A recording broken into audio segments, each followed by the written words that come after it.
구독과 좋아요는 사랑입니다.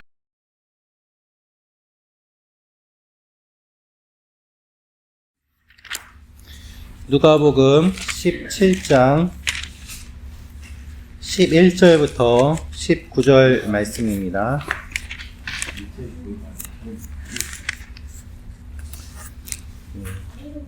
한 절씩 교독할까요? 예수께서 예루살렘으로 가실 때에 사마리아와 갈릴리 사이로 지나가시다가 마을에 들어가시니 남자들이 예수를 만나 멀리 서서 소리를 높여 이르되 예수 선생님이여 우리를 불쌍히 여기소서 하거늘 오시고 이르시되 가서 제자들에게 너희 몸을 드리라 하셨더니 그들이 일어나 쾌감을 받은지라. 그 중에 한 사람이 자기가 낳은 것을 보고 큰 소리로 하나님께 영광을 돌리며 돌아와 예수의 말 안에 엎드려 감사하니 그는 사마리아 사람이라. 예수께서 대답하여 이르시되 10사람이 다 깨끗함을 받지 아니하였느냐? 그 9은 어디 있느냐?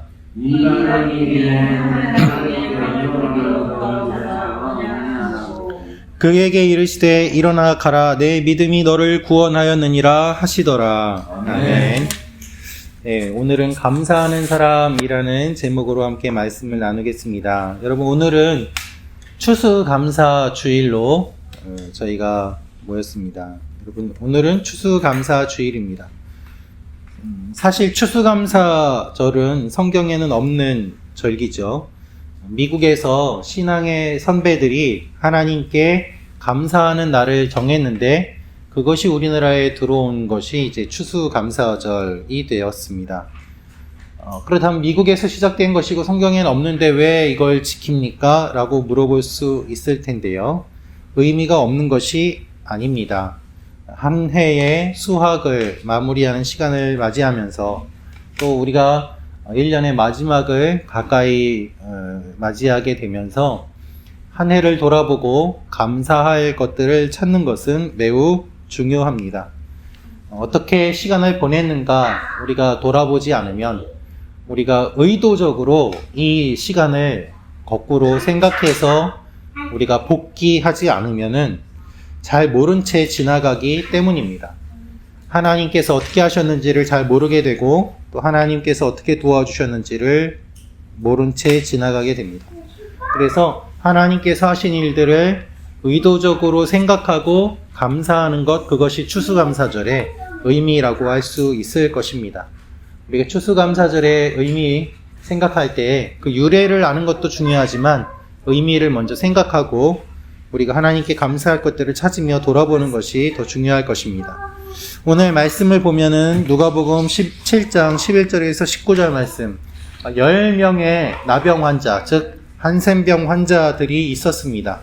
그런데 이 사람들이 다 고침을 받았는데 예수님께 돌아와서 감사한 사람은 한 명밖에 없었다는 것이 오늘 말씀의 내용입니다. 이 말씀이 어떤 의미가 있는지 함께 좀 살펴보도록 하겠는데요. 11절 말씀 다시 한번 읽어보겠습니다. 시작. 예수께서 예루살렘으로 가실 때 사마리아와 갈릴리 사이로 지나가시다가 네, 우리가 성경의 사건을 볼 때 시간이 먼저 기록되어 있으면 시간이 중요한 것입니다. 장소가 기록되어 있으면 장소가 중요한 것이죠. 오늘 말씀을 보면 장소가 기록되어 있습니다. 그래서 성경을 보면 예수님께서 언제 이 일을 하셨다라고 기록이 되어 있는 때가 있고요. 예수님께서 어디서 이 일을 행하셨다라고 기록이 되어 있는 때가 있는데 오늘 말씀을 보면 언제는 잘 나와 있지 않고요. 11절 말씀을 보면 어디서가 나와 있습니다. 그렇다면 이 장소가 어떠한 의미가 있기에 예수님이 이곳을 방문하셨고 또 이곳에서 사건이 일어났을까요? 11절 말씀을 보면 사마리아와 갈릴리 사이로 지나가셨다라고 기록되어 있습니다. 이곳은 지리적으로 보면 하롯 계곡이라는 곳인데요. 하롯 계곡에는 하롯샘이라는 것이 있었습니다. 이 하롯샘은 어떠한 샘인가 하면 사사기에서 기드온이 전쟁을 하게 될 때에 300명의 용사들만 이 샘에서 물을 마실 때 하나님의 뜻대로 물을 마시게 되어서 나머지 군사들은 다 돌아가고 300명만 남게 되는 장소였습니다.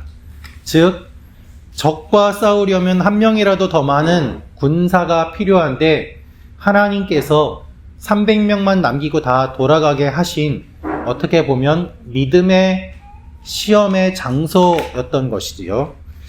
어떻게 물을 마시는가, 그것에 따라서 하나님은 300명만 남기셨고 기드온은 이 300명의 군사를 가지고 싸우게 되었습니다. 그리고 승리하게 되었습니다. 여기서 알 수 있는 사실이 있습니다. 이 장소는 믿음과 연관된 장소라는 것입니다. 믿음과 연관된 장소. 하나님이 구별하시는 사람, 믿음으로 반응하는 사람, 그 사람들의 사건이 있던 장소가 오늘 예수님이 방문하신 이 장소라는 것입니다. 왜 믿음의 장소라고 말을 할 수 있을까요? 유명한 사건이 또 하나 있거든요. 그것이 무엇인가 하면 아람의 군대 장관 나아만이라는 사람이 한센병에 걸렸어요. 나병에 걸렸는데 이 병을 고치려고 이 길을 지나서 사마리아로 갔습니다. 요단강에서 몸을 씻게 되었습니다. 그리고 병이 낫게 되었습니다. 믿음으로 강에 들어갔고 병이 나았습니다. 그리고 동쪽으로 가면 바로 자신의 나라인데 그 나아만은 동쪽으로 가지 않고 다시 서쪽으로 길을 거슬러 올라와서 오늘 예수님이 방문하신 이쪽 장소, 여기까지 와서 엘리사를 굳이 만나고 인사를 하고 돌아갑니다.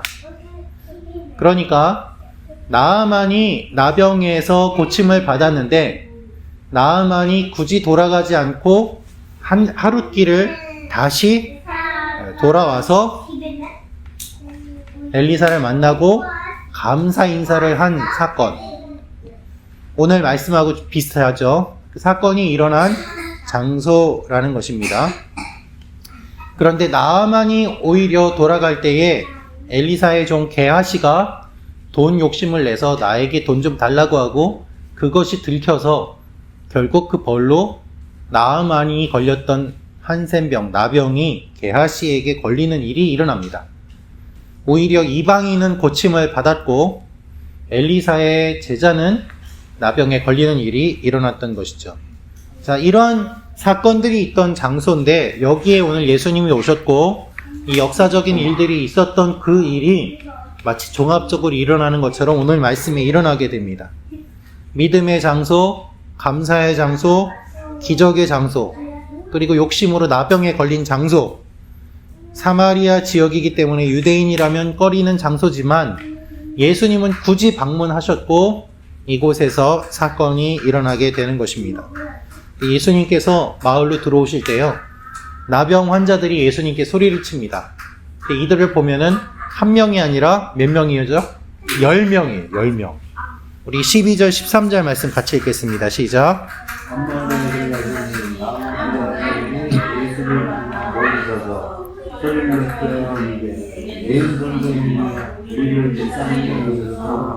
네, 그렇죠. 여기서 우리가 알 수 있는 사실이 있습니다. 그것은 예수님이 찾아오시는 것이 은혜라는 거예요.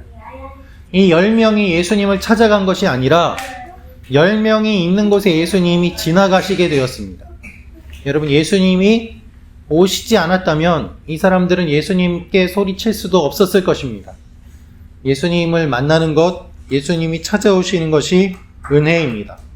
우리가 주님을 찾기 전에 주님이 먼저 우리를 찾아오세요. 우리가 계획하기 전에 하나님이 먼저 우리의 삶을 계획해 주세요. 여러분, 우리가 무엇을 감사해야 될까요? 하나님이 우리 삶에 찾아오신 것에 감사해야 돼요. 내가 하나님을 잊고 있었을 때에도 하나님이 나를 기억하시고 내 삶에 찾아오셔서 믿음이 없어지지 않도록 해주신 것, 그것이 얼마나 놀라운 은혜입니까? 주님을 찾을 수 있고 예배할 수 있는 것이 은혜입니다. 예수님이 오시지 않았다면 이 10명의 나병 환자는 주님을 만날 수 없었을 것입니다. 계속해서 비참한 가운데 삶을 마감해야만 했을 것입니다. 그런데 예수님이 찾아오시니까 달라지는 거예요. 우리 삶에 주님이 찾아오시지 않으면 비참한 삶이 계속될 것입니다. 그러나 주님이 찾아오심으로 달라지게 됩니다. 할렐루야. 예, 또 알 수 있는 사실이 있습니다. 그것은 무엇인가 하면 나병 환자들이 예수님께 소리치며 예수님을 불렀다는 것입니다. 여러분, 예수님을 부르지 않으면 안 됩니다. 이들은 예수님께 가까이 갈 수 없었습니다. 나병에 걸렸기 때문에 부정하다고 사람들에게 손가락질을 받았고, 또한 율법에 따르면 이 사람들이 만지거나 만나는 모든 사람과 사물은 다 부정하게 됩니다. 그래서 이 사람들은 마을에 있지만 마을 안에 들어가지 못하고 마을 밖에서 살 수밖에 없었던 거예요. 그렇지만 나병에 걸려도 먹고 살아야 되지 않습니까? 혼자서는 살 수가 없으니까 모여 살았던 거죠. 그래서 10명이나 되는 사람들이 같이 자신들의 처지를 한탄하면서 같은 처지에 있는 사람들이 서로 의지하면서 살아갔던 것입니다. 그러나 여러분, 나병 환자들이 모여서 살아도 병이 낫는 것이 아닙니다. 문제가 해결되지 않습니다. 우리의 삶에 많은 문제들이 있지요. 이 문제를 해결하려고 사람들이 모여 삽니다. 머리를 맞댑니다. 문제를 해결하려고 합니다. 하지만 문제가 해결되지 않아요. 문제 해결은 문제를 해결해 줄 수 있는 분을 만날 때 가능하지, 해결되지 않는 사람들끼리 있어도 해결이 안 되는 거예요. 학교 다닐 때 보면 이런 친구들이 꼭 있습니다. 물론 얼마 전에 수능도 있었습니다만은 시험 끝나고 답을 서로 맞추는 거예요. 야, 이거 3번 맞지? 아니야, 4번이야. 자기들끼리 막 서로 토론을 합니다. 열심히 합니다. 근데 정답은 뭐예요? 정답은 1번이에요. 그런데 자기들끼리 3번이냐 4번이냐 아무리 얘기를 해도 답을 아는 사람이 없으니까 정답을 모른 채 서로 에너지만 소모할 뿐입니다. 우리의 삶에 이런 일들이 참 많이 있습니다. 문제가 있는데요, 해결할 수가 없어요. 그래서 힘을 맞대보지만 해결할 능력이 없는 사람들끼리 해결이 안 될 때가 너무 많습니다. 그럼에도 불구하고 10명 모여 있는 게 최선이었던 거죠. 그래서 이들은 소리를 칩니다. 주님 도와주십시오 라고 말입니다. 가까이 가지도 못하고 문제를 해결하지도 못하고 그런 상태에서 주님이 도와주시지 않으면 안 되는 상황이었던 거죠. 그런데 여기서 예수님은 놀라운 이야기를 하십니다. 14절 말씀 같이 읽겠습니다. 시작.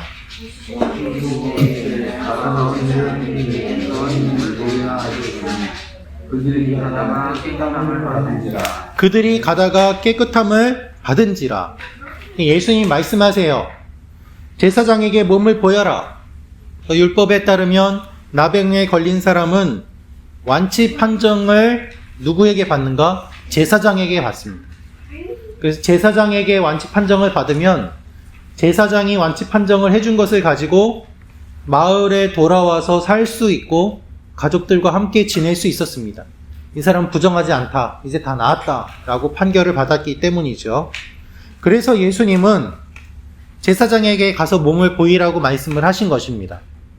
그런데 중요한 것은 무엇인가 하면 다 나은 상태에서 제사장에게 가는 것이 아니라 제사장에게 가는 도중에 이 사람들이 병이 나았다는 거예요.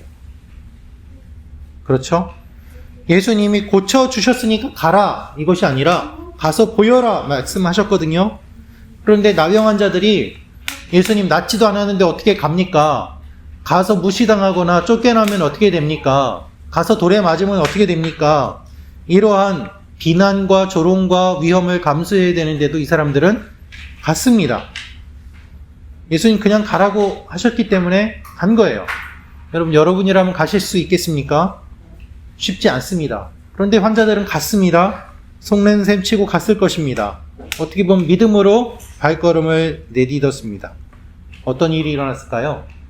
병이 나았어요. 가는 도중에 병이 낫게 되었습니다. 할렐루야. 네. 여러분, 나은 걸 보고 가면 믿음이 아니에요. 가는 도중에 낫는 게 믿음이에요. 나을 것을 보고 가는 것이 믿음입니다. 나은 것 보고 가는 사람은 누구나 다 할 수 있습니다. 그러나 나을 것 보고 가는 사람은 믿음의 사람만 가능한 것입니다. 우리 모두 믿음의 사람이 되시기를 축원합니다. 나을 거예요. 하나님께서 그렇게 하실 것입니다. 그런데 놀라운 사실은, 기적보다 더 놀라운 사실은 무엇인가 하면 10명 모두 다 나았는데 한 명만 돌아왔다는 거예요. 여러분, 기적보다 더 놀라운 일입니다. 저는 이 말씀을 읽으면서 사람들의 병이 나은 것보다 더 이 사실이 놀라웠습니다. 10명 다 나았으면 10명 다 돌아와서 예수님께 감사하는 것이 당연할 텐데, 예수님 말씀하신 대로 병이 나았습니다. 와, 정말 놀라워요. 아, 이제 우린 살았습니다. 감사합니다. 이런 반응이 당연하지 않겠습니까? 그런데 한 명만 돌아왔던 것이죠. 나머지 9명은 어디 갔을까요? 그래서 예수님도 이렇게 말씀하십니다. 17절, 18절 말씀입니다. 시작. 주님께서 이르시되 10사람이 다 끝나는 것 같지 않느냐. 그 9은 어디 있느냐? 이 이방인 외에는 하나님께 영광을 돌리러 돌아온 자가 없느냐 하시고. 원어를 보니까 예수님의 말씀이 다음과 같은 의미와 표정입니다. 예수님이 기대와 긍정적인 마음이 가득 차셔서, 얘들아 너희들 다 병 나았지? 내 말대로 병이 다 나았지? 다 깨끗해졌지? 사람이 돌아온 걸 보고 기대를 하셨는데 이 사람 돌아오고 다른 사람들도 또 돌아올 줄 알았더니 안 돌아오는 거예요. 그러니까 예수님의 그 기대감에 찼던 모습이 실망으로 바뀌는 뉘앙스의 표현이 오늘 말씀의 내용입니다. 이 사람이 기뻐서 뛰어서 왔습니다. 아, 예수님 병이 나았습니다. 감사합니다. 그런데 예수님이 그게 다 나았지. 다른 사람들 보니까 없어요. 기다려도 안 와요. 이 사람밖에 없어요. 그래서 예수님 말씀하시는 거예요. 나머지 9명은 어디 있느냐. 그래서 예수님 말씀하신 걸 보면은 이렇게 강조하십니다. 이 이방인 외에는 하나님께 영광을 돌리러 온 자가 없느냐라고 말씀하세요. 이것을 보면 우리가 다음과 같은 것을 알 수 있습니다. 하나는 나머지 9명이 이스라엘 사람들이라는 거죠. 유대인이라는 거예요. 이방인이 아니라 유대인. 그러니까 예수님이 강조하시면서 이 이방인 외에는 안 왔구나. 나머지 너희들은 유대인인데도 안 왔구나라는 거죠. 예수님은 이들을 보셨을 때 10명의 환자들 가운데 누가 유대인이고 누가 이방인인지 아셨습니다. 예수님은 유대인과 이방인의 구분 없이 병을 다 고쳐주셨습니다. 그런데 병에 걸린 환자들은 서로 구분합니다. 나눕니다. 여러분, 이것이 우리의 모습이에요. 똑같은 처지인데도 계속 나눠요. 노숙자 출신인데도 어느 지역이냐를 따지고, 어느 학교 출신이냐를 따지고, 내가 예전에 큰 사업을 했는데 뭐 이런 걸로 자랑을 하는 사람도 있습니다. 또 하나 예수님께서 말씀하신 것을 통해서 알 수 있는 것은 이방인이 돌아오신 것을 강조하셨다는 거예요. 이 이방인 외에는 없다. 여러분, 하나님을 잘 안다고 하는 유대인들은 다 사라지고 이방인, 특별히 유대인들이 무시하고 멸시했던 그 사람은 하나님께 감사합니다. 유대인은 감사하지 않습니다. 이방인은 감사합니다. 유대인은 찬양하지 않습니다. 이방인은 찬양합니다. 유대인이 아닌 이 관료 나아만은 돌아와서 감사했지만 유대인이었던 게하시는 돈을 욕심내서 병에 걸렸습니다. 예수님을 간절히 불렀던 10명 중에 한 명만 돌아와서 감사합니다. 여러분, 우리가 어려울 때는 똑같이 주님 앞에 기도합니다.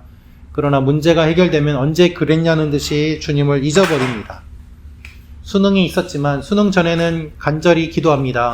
그러나 수능이 끝난 후에는 기도하지 않습니다. 입학한 후에는 수능만큼 간절히 기도하지 않습니다. 입학한 것에 대해서 감사하는 모습도 많이 본 적이 없습니다. 수능만 그런 것이 아니죠. 우리 인생에 이런 일이 얼마나 많이 있습니까? 여러분, 기적과 간증은 잠깐이고 그것을 잊어버리고 살 때가 참 많이 있습니다. 그래서 주님은 우리에게 기대하시다가 실망하시고 또한 슬퍼하실 때가 참 많이 있는 것입니다. 예수님께서 이 이방인을 보셨는데 이 이방인은 놀라운 일을 경험하게 됩니다. 19절입니다. 같이 읽겠습니다. 시작. 그에게 이르시되 일어나 가라, 내 믿음이 너를 구원하였느니라 하시더라. 아멘. 아멘. 이 사람은 육체의 고침을 받은 것뿐만 아니라 예수님은 구원을 받았다고 말씀하십니다. 10명이 낫기도 전에 이 사람들이 간 것은 믿음이 있었다는 것이지만 돌아와서 감사한 이 사람만 예수님이 말씀하시는 진정한 구원을 받게 되었습니다. 여러분, 믿음을 가지고 발걸음을 내딛었지만 기적도 경험했지만 믿음의 완성은 아니었어요. 왜? 예수님께 돌아와서 내가 구원을 받았다고 말을 듣는 사람은 한 명밖에 없었기 때문입니다. 믿음의 완성은 무엇입니까? 감사입니다. 여러분, 믿음으로 기적도 경험하고 놀라운 일도 경험한다고 하더라도 감사가 없으면 그것은 완전한 것이 아닙니다. 그래서 주님은 안타까워하시며 이렇게 돌아온 이방인에게 구원을 선포하시는 것이죠. 여러분, 우리가 모두 다 하나님을 믿지만 더 풍성한 것을 받아 누리는 사람은 많지 않습니다. 똑같이 신앙생활하지만 다 같이 힘들고 어렵다고 하는 이야기만 들려옵니다. 어떻게 보면 감사가 없고 찬양이 없기 때문에 그런 것은 아닌지 생각해 보게 됩니다. 추수감사절 우리가 다시 한번 감사에 대해서 생각해 보면서 감사를 통해 우리의 믿음과 우리의 구원이 완성되는 일들을 경험하기 원합니다. 하나님께서 여러분에게 해주신 것들이 많이 있지만 그것에 대해서 감사할 때 그 모든 일들이 완결짓게 되고 완성되게 되고 예수님이 말씀하시는 것처럼 내가 구원을 받았느니라, 내 믿음이 너를 구원하였느니라 하시는 이 말씀처럼 이 감사하러 온 사람이 더 놀라운 은혜를 경험한 것처럼 우리의 삶에도 이런 일들이 일어날 것입니다. 기도하겠습니다.